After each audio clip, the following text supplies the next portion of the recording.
Good evening, everybody. I'm Kyle Bela-Grafitsky, Executive Director of New York State PTA, and I'm so glad to have you guys online tonight. Jamie, if you can come on screen, that would be fantastic. Thanks for joining us. So we're recording this so we can send this out to all of our actual statewide audience. I know we kind of targeted unit leaders tonight on this because we really wanted to have this first conversation with our unit leaders across the state. Then we're going to have another conversation with all of our fantastic families. But this, so excited. So Jamie Costello, thank you for being here with us. We know, I'm a parent myself, and we know, that gaming continues to be an issue for our children, and how it relates really to gambling and addiction is really important. So Jamie, thanks for being a part of this conversation. We're going to use that chat box today. So if everyone wants to look at the bottom of their screen for chat, you're going to type in questions right in there for Jamie. We're going to run no more than an hour like we normally do. And again, we're going to send this out to all of our members, unit leaders statewide, and then schedule another conversation probably in December or January to follow up on this conversation with a greater audience. So Jamie, I want to turn things over to you, and thank you so much for being here. Thanks. I am super excited to be here. So often we talk to addiction audiences, and so it's really exciting for us to be able to talk to an audience that is not specific to addiction treatment or prevention. I am going to share my screen. I believe I'm going to share my screen. Let's see. You think after 2 years of Zoom that I'd have this down by now, right? Jamie, try again. I just changed some settings. That's okay. I think it was me. I was making an adjustment on my end. Okay. Can you guys see my PowerPoint now? I can't see anybody's heads. We can. Thank you.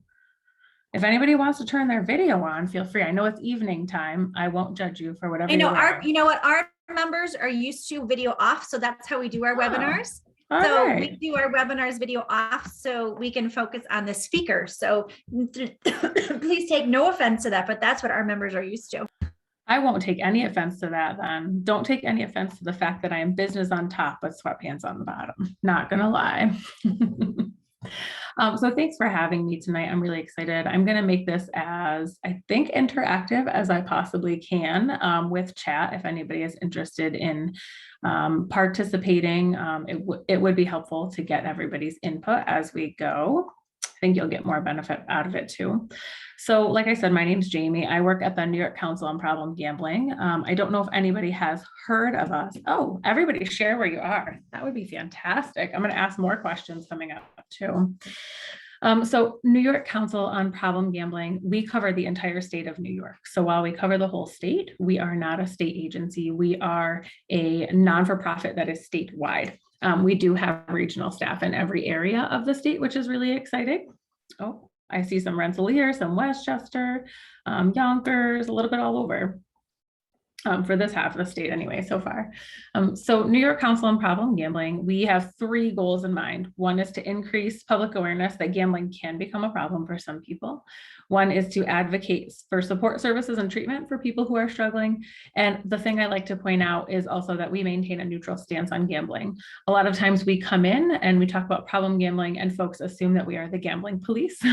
We are not anti-gambling in any way. We are anti-youth gambling. I will say that. We are completely supportive of abstinence of gambling for youth, but we do maintain a neutral stance on gambling in general. So we are not for or against the gambling activities themselves, just to clear that up.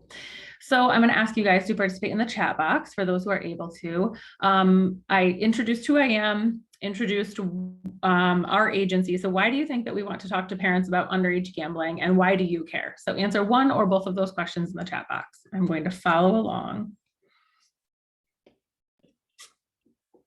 Where is New City, New York, Arlene? That's one I'm not familiar with. Okay, if you could in the chat box, why do you think we want to talk to parents about underage gambling, and why do you care about the issue maybe? Oh, Rockland County, thanks Arlene. I'll look that one up on the map. Parents might not realize their child is exposed to gambling. Gambling is addictive. Woohoo, go Patrice. Gaming is getting out of controls for our students. Yeah, so we're going to talk about that blurred line too between the two things. Gaming is, I have 2 boys, 12 and 10, so I'm right there with you. I am a parent also. Yeah, worry about all these different coin packages and loot boxes and all of those sorts of things. Absolutely. Kids have easier access with the internet. They certainly do. A lot of kids have internets in their pocket, right? Right on their phone. It's dangerous for kids and parents. Yes, it can be addictive for kids. It can be addictive. I think a lot of people think it can be addictive for only adults, but kids can get addicted to things too. Perfect. I appreciate that you guys came out tonight to spend your evening with us listening, even if you're just listening. I'm going to talk about gaming and gambling. We're going to talk about emerging trends, and we're going to talk about risks and consequences, and then we're going to have some action steps. I do have some data in here for people who are data geeks like I am. I have some actionable items for people and some interesting graphics. So I hope I hit everybody's needs today. So I want to talk first about the amount of kids in New York State who are gambling. This data is a little bit outdated. It's 2014, 2015 data. OASAS, the Office of Addiction Services and Supports, is redoing the survey in the spring of 2022, I believe. So we hope to have updated data next year. But about 40% of New York State youth between the ages of 12 and 17 have gambled in the last year. So if you could, in the chat box, think about what you think kids are gambling with. We're talking about gambling first, then we'll talk about gaming too. What are kids gambling on? What types of forms of gambling are they participating in?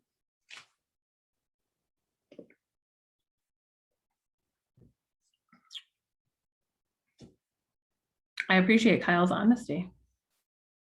12 and 17, yeah, it's not even legal. Yeah. I mean, I'm going to chime in and say, I can't even believe that.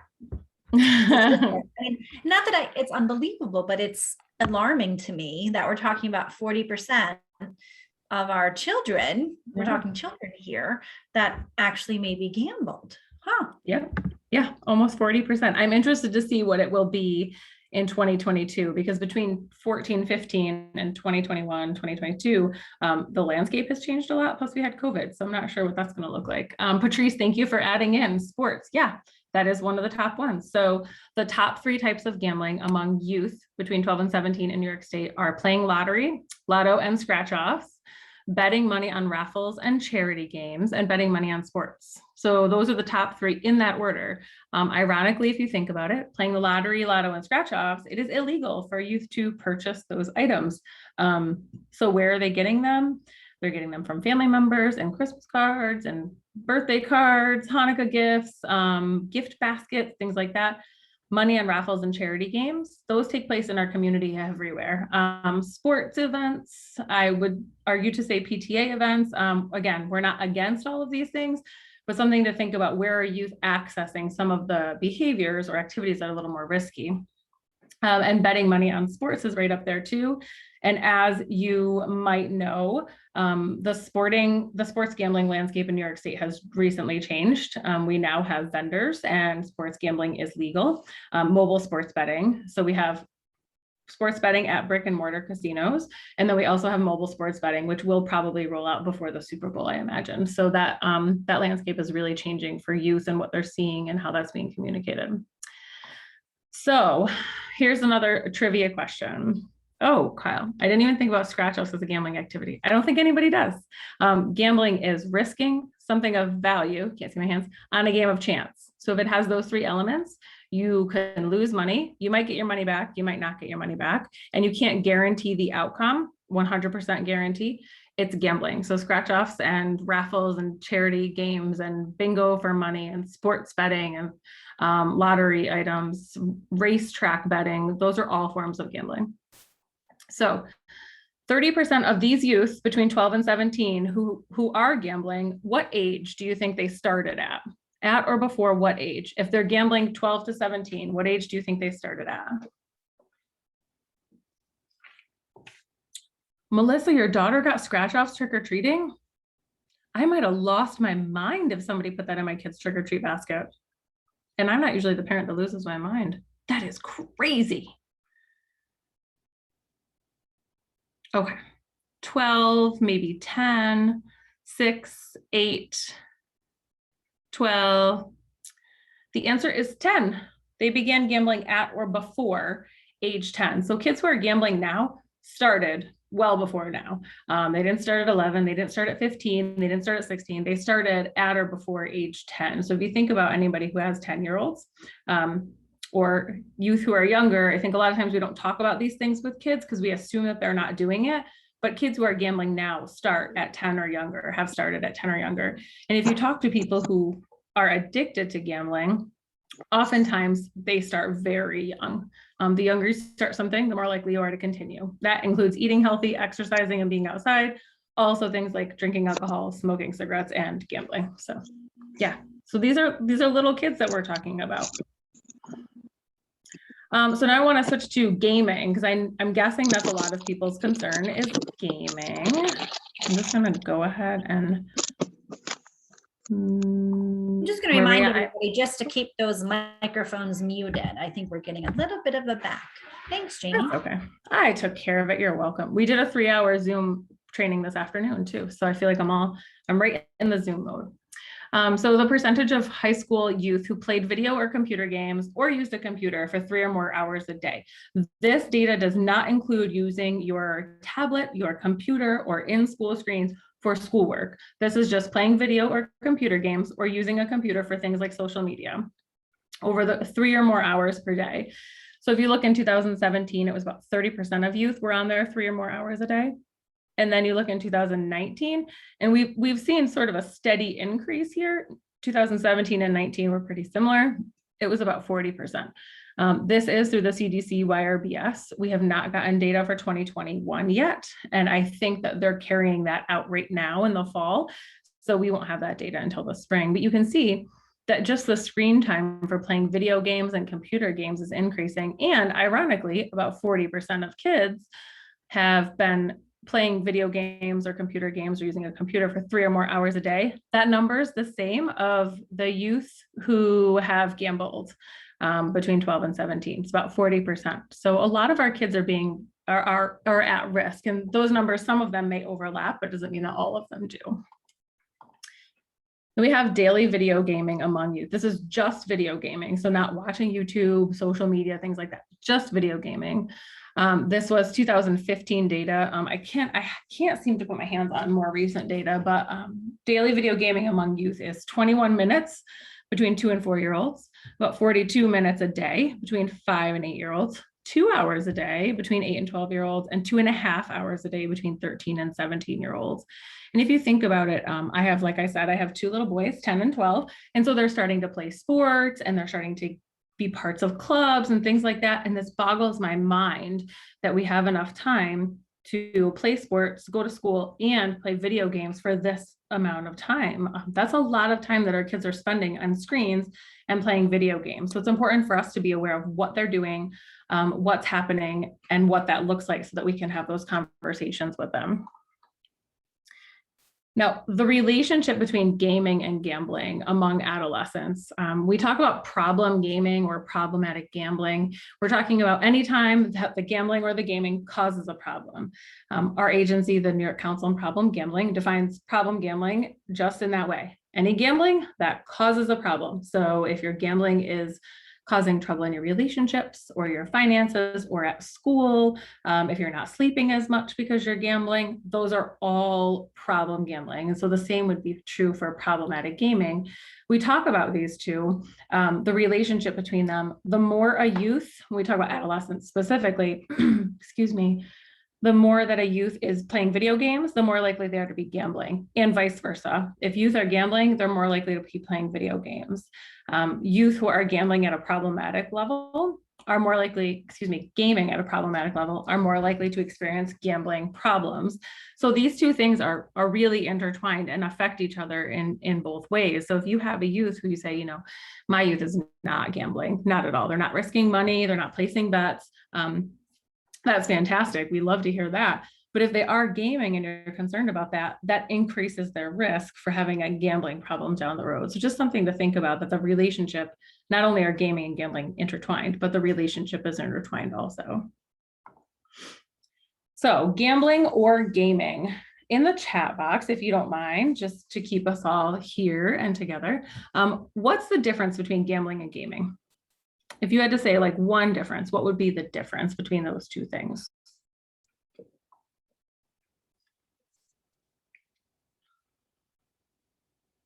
Difference between gambling and gaming. You're spending money and gambling. Gaming is just playing for fun, not playing for money. Not hoping to get money out of it or not spending money. Although kids can spend money on games. Yep. Gambling is risking something of value with a chance to win something better. So you're hoping for a positive outcome to not only get your money back, but to win more money, and you're putting money in. Gaming is playing a game for entertainment only, and you're not risking any money, you're not losing any money, you're none of those things. So there's not the chance that you'll lose, and there's not the chance that you'll win more. So those two things have to be there. Kyle also points out that gambling is state regulated. That is correct. Gambling is state regulated, including even bingo that they have at churches and fundraiser raffles and things like that. There are regulations and guidelines around that, whereas gaming, not so much. You may hear the term though, and we'll talk about language, but you may hear the term the New York State Gaming Commission. That's where we start to get things a little fuzzy, is that the New York State Gaming Commission oversees gambling in New York State, but they call it gaming because the hope is that they're giving off the feel that it's just for entertainment, where in fact it's actually gambling. Maria, gaming is more socially acceptable amongst kids. Absolutely, gaming is definitely more socially acceptable among kids than gambling. You'd be surprised at how many kids are gambling that we just don't talk about or hear about. So when you think about your kids on your devices or the kids in your community, what are they doing on those devices? Are they playing specific video games? Are they watching things? Are they socializing with their friends? Do you know what they're doing? Maybe you're not sure. That's okay too. Go ahead, put in the chat box. What are your kids or the kids in your community doing on their devices? Roblox, yeah, that's a big one. Watching YouTube, watching TikTok, yep, TikTok. Texting, gaming, watching videos, Minecraft. Yeah. Any other big ones among this crowd? I don't know how old all your kids are. So I'm guessing with TikTok, texting, gaming, watching videos, Minecraft, and Roblox, we're looking at a group of about 10 parents of 8 to 12-year-olds. Is going to be my guess. 2, 5, and 7, yep. These darn coin packages. Are those the ones that they're purchasing, Kyle? You can win, you can lose, yep. Yep. Ages 4 and up, watching some of these things? Absolutely. Absolutely. So I'm going to share some of the emerging trends that are happening in the gambling field that are really bringing gambling and gaming together. You see I have a stop sign on the screen because I do want to point out that I do have some pictures of examples from websites for gaming and gambling. I am conscious and aware that that could be a trigger for some people if people are in recovery. We really try hard not to share any images of gambling or gaming, no dice, no poker chips, no video game pictures, no sports pools, anything like that, because we don't want to trigger anybody and make people uncomfortable. So I'm just putting out the warning that I will have some things on the screen that will portray gambling and gaming, just to be conscious of the audience. So we have esports. Has anybody heard of esports? You can just click the little reactions or raise your hand or something if you'd like. Esports are competitive video game tournaments. So this is actually, I'm an adjunct at a community college also, and they're hiring for an esports coach. So they will be putting a team of children or team together of college students who will be participating in video game tournaments. Now, is it gambling? Is it not gambling? Well, if we're not putting money and placing money and betting on it, it's not gambling, but it definitely brings the same element in that we see with sports competitions and things like that, that now are getting more attention and gambling. So competitive video game tournaments are one of the newer things. So as our children, who 2, 5, 7, 9, 11 start to grow up, it will be an extracurricular activity that they can participate in college. So just being aware that those things are out there is really important. My son, my 12-year-old, says all the time, can I join the such and such tournament for whatever game he's playing? It's only $100 to join, but I could win $1,000 or $10,000. And in the back of my mind, I think we have to have that conversation about your chances of winning. Yes, it's based on skill, but it is still a video game. It is against other people. You can't guarantee an outcome. Are we willing to risk that amount of money? All of those sorts of conversations over what seems to be a really innocent question on his part, like, can I just join this tournament, right? So we have esports is definitely an up and coming trend. Oh, your high school has an esports team. I've seen a few high schools. I live in the Adirondacks, so pretty rural up here. We have fewer esports teams at high schools, but I have heard about it in a few places. So just something to be aware of. Another thing, social casinos. So this is an app or an online space where individuals, and they're looking to better fund it. Yes. High schooler. Yeah, I'm going to go back to esports. This is a good conversation now. I have a high schooler. They admire the tournament winners. It's the same as sports tournaments, right? When we have a ski race, we're yay for the person who won the ski race, or yay for the football team who won. And now we're bringing video games into that camaraderie and that competition. So now we're going to have kids admiring other people winning at video games, which again, I'm not saying is good or bad, but we just have to think about what message we're sending and how we're framing our conversations around that. It still fascinates me that video games are called sports now. I cannot get over that. Esports teams compete at the high school level. Yep, many students can earn scholarships to compete at college. It's definitely a new college major. It is promoted as inclusive too. It is an alternative for students who maybe aren't athletic but want to be a part of a team, but aren't a part of a debate team or something like that. And it is including a whole group of kids who weren't included in that before too. But just like any other activity, we just need to make sure that we're talking to kids about it. I actually had a long conversation with an e-sports coach at a college talking about how he balances wellness and health and safety and make sure the kids keep their grades up and they're only allowed to practice for so many hours a day and things like that. It was really interesting. So if you have a chance to connect with an esports coach about how they handle health and wellness and their academic policies and things like that, it's really an interesting conversation. So social casinos, this is an app or an online space where individuals can play casino style games with their friends. So this may or may not be for money. There's a difference between paying to compete and competing within a school program. Absolutely, Jenny, agreed. There's a difference between being a part of a team and competing versus paying to compete in a worldwide tournament. So social casinos, you'll notice on the screen, I have a blackjack social casino, and we have Lucas, Anna, and Mike who are competing. The trick is that Lucas and Anna and Mike might be 80-year-old men.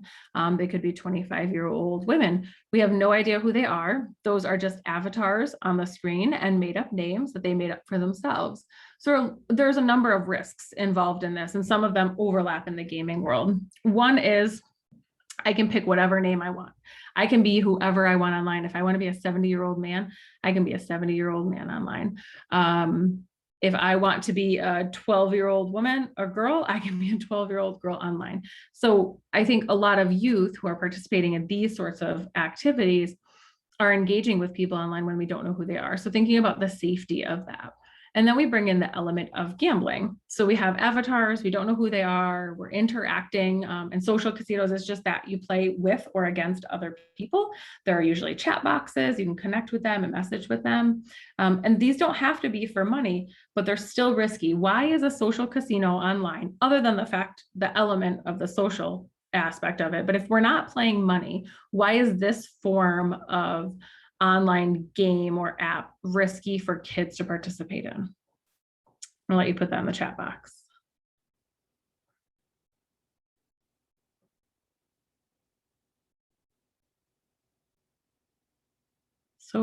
Social casinos, if I'm not paying for this, aside from the element that I don't know who I'm playing with, why is a social casino online and having kids playing casino-like games online risky?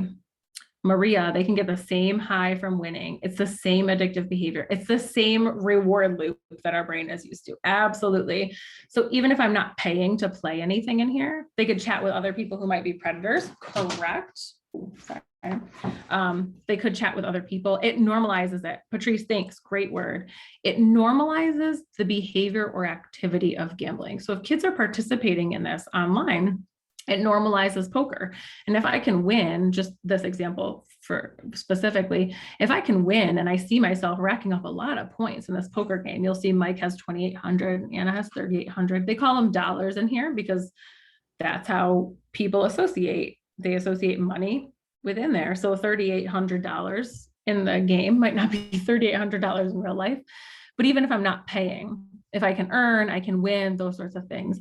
These sorts of games are not regulated in any way in most cases, which means they can create it so that I win every single time if they want. They can change the algorithm. They can do whatever they want with the cards. Once we start paying to play, then it becomes a business model. And so this game might be the same game, but it might be pay to play instead of free to play, which you might hear those different terms, pay to play versus free to play. If it's pay to play, obviously it's a business and the company needs to win. The house has the advantage. So if I'm a kid and I'm used to playing in this social aspect and it becomes normal and I want to do it more often, maybe in real life, but now I see myself winning. So I want to do it online for money. I go into that pay to play, not going to do as well. It's a different group. It's a different algorithm in the system. The house has to win and win money. So we get in that dangerous zone where we think that drinking the Shirley Temple is the same as drinking the alcoholic beverage, right? If we're comparing it to something that we see in the daily life, we're normalizing the idea of having mocktails and having cocktails or playing blackjack. Then kids want to play blackjack for free. So not only do we have the predatory aspect and the not knowing who you're playing with or giving out your own information inadvertently, if kids put their own picture or their own name on it and they don't have that safety, but there's also that normalization of playing casino games. And then sports betting. Sports betting is expanding in New York State. So we do have fantasy sports in New York State. You'll see all the different types I have on here. On the left, we have the basketball brackets, March Madness brackets. On the top left, we have a fantasy soccer team that somebody put together. We have a football pool here, and now we have mobile sports betting in New York. These are all forms of gambling, sports gambling. It used to be growing up, it was sports betting and you place bets with your friends or in a Super Bowl pool at work or something like that. Now you can go online, you can bet with millions of people. Everybody promotes it. ESPN has shows dedicated just to fantasy sports and understanding the stats between the different players. You see promotions all over. Youth sports has Super Bowl pools. A lot of youth sports teams have Super Bowl pools. Ours actually had some strange buy a ticket and it had to match the lottery ticket outcome. And it was very odd. I just said, here, take my $100 and I'm not selling the tickets. But we think about all these things. In the beginning, we say, oh, we don't realize that kids are gambling. They are, but then we start to talk about these things. We have kids buying raffle tickets. We have kids buying squares and football pools. We have kids drafting fantasy teams and they're paying for it. So again, not for or against, but what message are we sending? I used to work for a Boys and Girls Club and I ran a clubhouse and we were raising money. And my board said that they wanted to have a wine tasting, which I was, okay, that's fine. But they wanted the kids and the parents to come and help. That was where I drew the line. So, if we have a wine tasting, what message are we giving the kids if they're helping with the wine tasting? That's not really a place I want to have youth at. So thinking about when we are participating in these things, are we involving kids? What message are we sending kids by having Super Bowl pools for fundraisers and things like that? Are kids involving in them? Even the dance studios and cheer teams? Absolutely. Absolutely. I think the only one I haven't seen with gambling is Girl Scouts and Boy Scouts. I haven't seen a Girl Scout or Boy Scout gambling fundraiser yet. Doesn't mean it's not out there, but I haven't seen it. So we think about, I think a lot of people were surprised in the beginning. We talked about, wow, 40% of kids are gambling. But if I had a poll right now, I imagine more of you would say, oh yeah, kids are gambling because we have raffles and charity pools and things like that. One thing I didn't put in here that I just realized is missing, it's very unfortunate, are loot boxes. So this is kind of like what Kyle was talking about. I'm going to stop sharing my screen for a minute and just come back on screen. This is what Kyle was talking about with the coin packages. So the coin packages are in-game valuables, kind of like a skin for your gun or a new outfit for your guy or parachute in Fortnite, fancy parachute or weapon in Fortnite. You can purchase those and use cash or a card, not cash, but you can use a card, so your own real live money, to purchase valuables. There are also these things called loot boxes. Have you guys heard of loot boxes? I'm just going to assume you're nodding your heads yes. So loot boxes.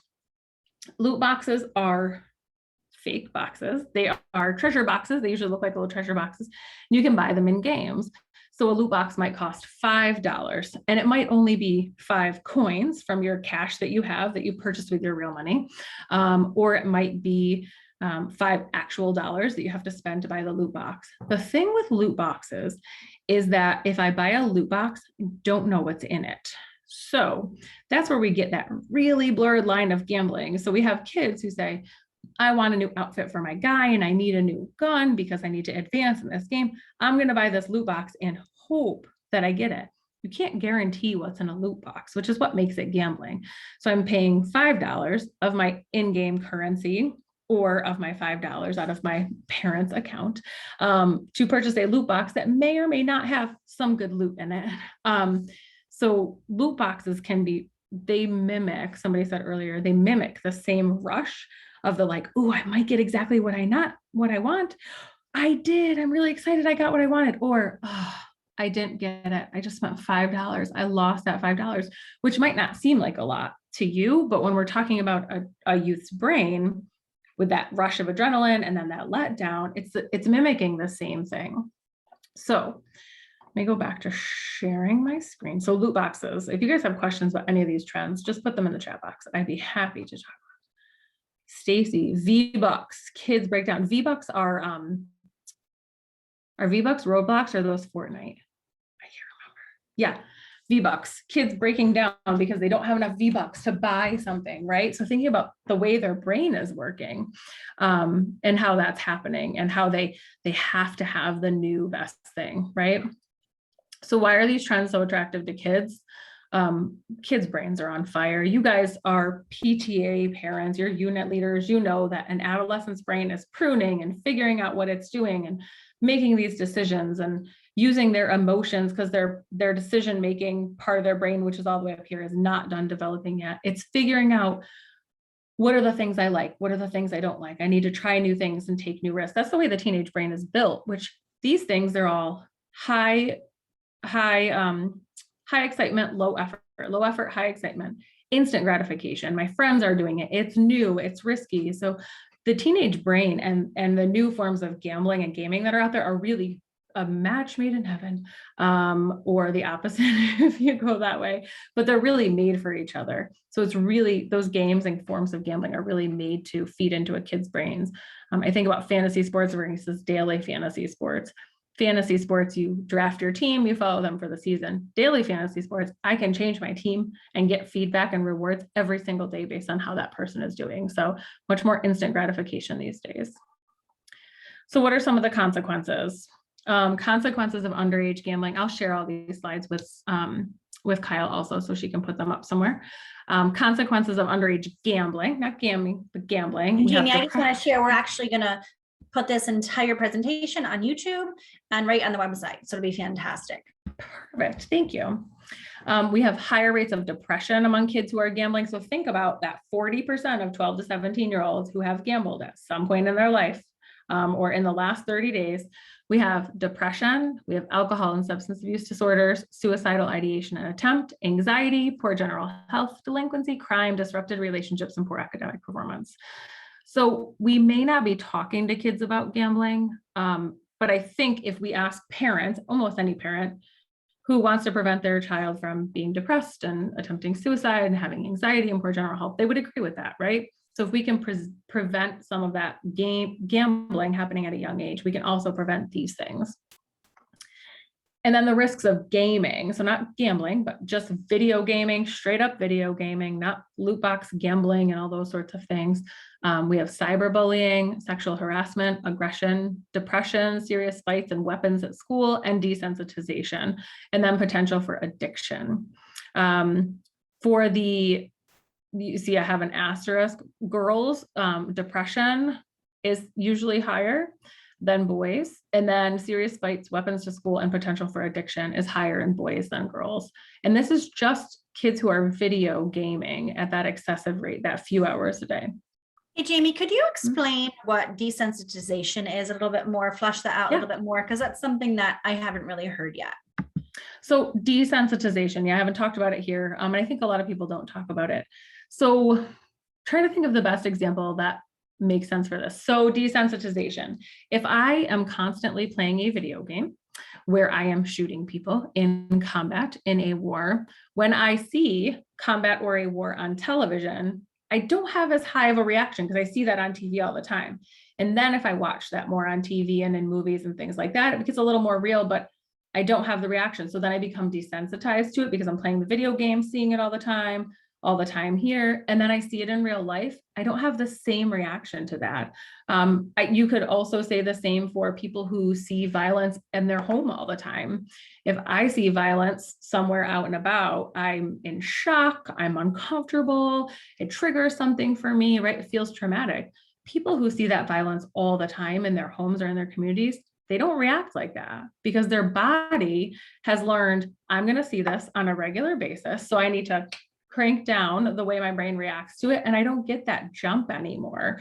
So desensitization could be, it's not shocking to see guns anymore. It's not shocking to see violence. And so it's easier for me. It's almost, I think about like the gateway drug, right?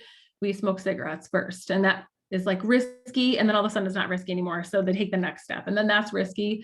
Desensitization is very similar. The more you see something, the less shocking or uncomfortable it is to you, even if you're just seeing it in a video game or on TV or something. Does that help, Kyle? Yeah, totally. Thank you. Cool. Yeah. Somebody messaged me and says, you just don't get fazed anymore, right? Nothing shocks you. You don't get fazed by these things anymore. Absolutely. Questions about any of the trends and things that we saw? I know you guys have been punching stuff in as we went along, but I wanted to make sure I built in a little bit of space here. Okay, I'm going to go on, but if you think of something, let me know. So our goal is to get everybody involved in just having this conversation about gaming and gambling and how they're impacting our kids. And then we're going to talk about what we can do about it. So our goal is just to get everybody involved at whatever level is comfortable for you as a parent, you as a unit leader, you as a community member. So the best tool for finding and preventing problems of any sort among youth. What's the best tool that you have to recognize that something is wrong or something is going on in a student or in a child in your community or your neighbor's kid or your kid? What's the best tool for figuring out what's wrong? Oh, Kyle, you read the slide. A slide of these two boys talking and listening and paying attention. That's it. It's just listening to what they're saying and asking them about these games. Like, oh, you're playing that game about poker online. Like, are you playing for money? You know that poker is gambling, right? Like, that's not cool. Just having conversations and listening to kids and asking them what's happening in their lives. And so a couple of things when we're talking and we're listening to kids, we want to be sure that one of the messages that we're giving is that underage gambling is a risky behavior. We all talk to our kids about drugs, sex, and rock and roll. How many people talk to their kids about gambling as risky? Not many. Not many health classes talk about it, mental health education. We just don't, it's not talked about enough. So until we start associating in kids' minds that underage gambling is risky and those two words together, the kids aren't going to get the message. So even though we might internalize and think it's important, if we're not saying it out loud and they're not associating gambling risk, gambling risk, gambling risk, they don't understand that. The messages they get are gambling, entertainment, fun, sexy, cool, exciting. They don't get gambling risky. So we have to make that connection for them. I appreciate the honesty, Kyle. Gaming versus gambling when we're having conversations. Semantics is important. If you are constantly referring to poker and the casino and slot machines and scratch offs as gaming. Kids hear game, and kids have been getting games for hundreds of years. Game is an innocuous, neutral, simple word, right? And game is positive. I'm going to play a game with my family as opposed to gambling. So once we get gambling associated with risk, we have to also make sure that the way that we're communicating with our kids and our communities is that gaming and gambling are two different things. Gambling involves risk, hoping to get a reward and an element of chance that I cannot control. Gaming is playing Monopoly with your family for fun, or playing Mario Brothers or Mario Kart for fun, or even a game with your friends, Roblox for fun. That's gaming, right? The second you start putting money in there and hoping to get more money and being upset when you don't, then we're looking at gambling. So making sure that you're making that distinction when you're talking to kids is really important. It's okay to use the grown-up words with kids. So what can you do to prevent gambling and gaming problems among youth that you mentor or support in your community or in your schools? I have some tips for parents, and then I have some tips for community leaders, such as unit leaders. Boundaries. Boundaries are important and they are uncomfortable, but make them and let your kids know what the boundaries are in your house around gaming, around gambling, what they're allowed to do, what they're not allowed to do. Do your homework. I don't mean your kid's math homework or his or her science project, although that's fantastic if you want to help with that.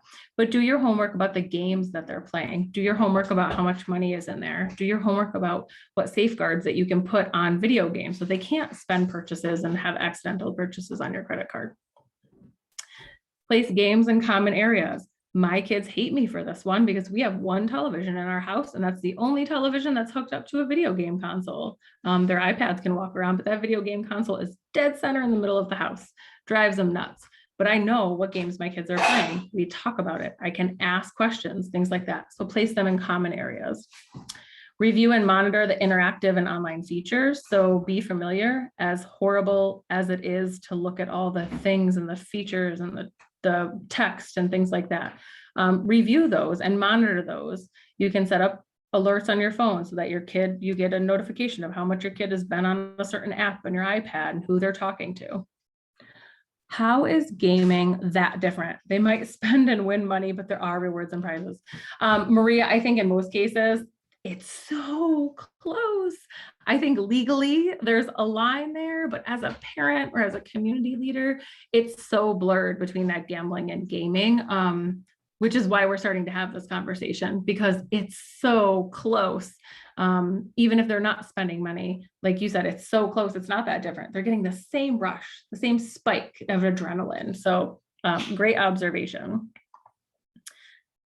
Eye-opening and scary. I agree, Maria, but I appreciate that you're listening, and hopefully you guys can take this to your communities. I'll give you some tips for that at the end too. Make it social. So early COVID, I was quarantined. My children and family were not, because I was exposed, they weren't. So I was in my bedroom for 6 days by myself. My kids told me what app to download, and I played these crazy games. I played Among Us with them. I played Roblox with them. It was a social activity, right? And when you're doing something socially, you're less likely to develop a problem because other people are watching and they're kind of monitoring. You can also play these silly games that you may or may not like with your kids. It'll get them to open up to you. You can start to understand it a little bit. So it's okay to make it social. Discuss in-game purchases ahead of time. Make sure you have settings set so that kids cannot make purchases and be gambling or paying for things without your notice. I have a little thing on we have $0 in our Microsoft account. So we have to do all that ahead of time. We have to think ahead and plan ahead. And on my phone, I get a notification and they have to request it every single time they try to purchase something, even if it's free. I decline them all the time. Make sure there are limits. So you can do this, you cannot do that. You are limited to X time a day, or you can spend $5 every month on whatever you want for video games, but that's it. You have to set limits and make sure you're talking about those and that they are clear and your children know about them. So I want to talk about some policy change, which people think about policy and they get like, we're going to create laws. Policy isn't always laws. But policy change as a unit leader or as a community member, or there's even policies that we have in our houses, right, are really important so that we can change the environments that our kids are growing up in. So looking at codes of conduct, With esports, they have codes of conduct, so you can look at that, but also codes of conduct for school, what you are or aren't allowed to participate in at school. I don't know how many times my kid comes home and says, on our Chromebook today, we played games in the study hall. I'm like, what? You're playing games at school? How long are you doing that for? What games are you playing? What's happening?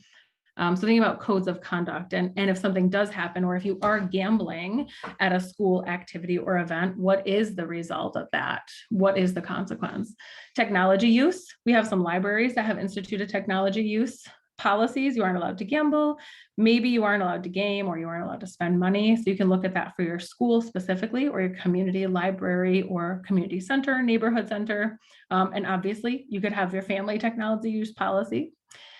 Healthy fundraising activities. Again, I'm not the gambling police to come in and say, you can't do any gambling fundraising, don't do any of it, but please think about the way that that's communicated to kids, and whether or not kids are allowed to participate. Are they allowed to buy raffle tickets? Are they allowed to sell them? Is it strictly for adults to support the youth? What message are we sending with all of those? And just being conscious and making a conscious decision with that is really important, so that you can have that conversation, and however it turns out, but then you can say you really thought about it. And then there are in-home policies like family agreements. We agree that we are going to do this or not going to do this. And house rules. It's okay to make a house rule. I'm in charge of the house. Dad and I are in charge of the house. There are some times where it is a family agreement, but there are other times where it's just the rule because we just live here and that's the way it goes. It's important to have those rules, but it's important to talk to the kids and make sure that they're aware of those rules also. I want to share some resources, and then we'll do questions if anybody has questions. I have a role play if there's time, but it's okay if there's not. New York State PTA and NYCPG, I've been working closely with Kyle for the last, I think, almost 2 years, maybe 1.5 years. We're really excited to be able to have a page on their website so that we can share tips for having conversations with kids about underage gambling. There's some videos on there. There's a fact sheet link on there, all sorts of information that you might want to check out.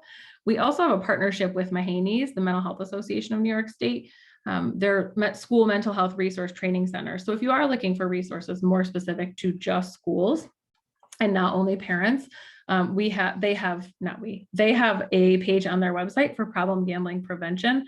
There are 3 or 4 videos about incorporating gambling information into curriculums as a risky behavior, health curriculums, how to talk about it as a mental health issue, activities and discussions, things like that.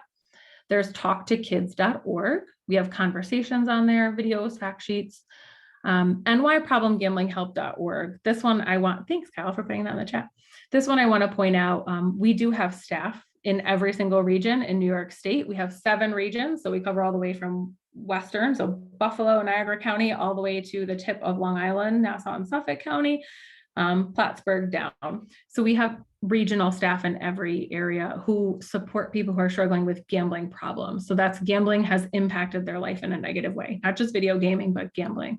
Could be a youth gambling problem. It could be a parent gambling problem, a community leader gambling problem, maybe a family member. Unfortunately, some of us have family members who have been affected by gambling addiction. So we do have staff in every region who can support that. And at nyproblemgamblinghelp.org, there's all the regional contact information. A couple regions have text information, there's phone numbers, there's also an online screening tool. So I'd encourage you to check that out.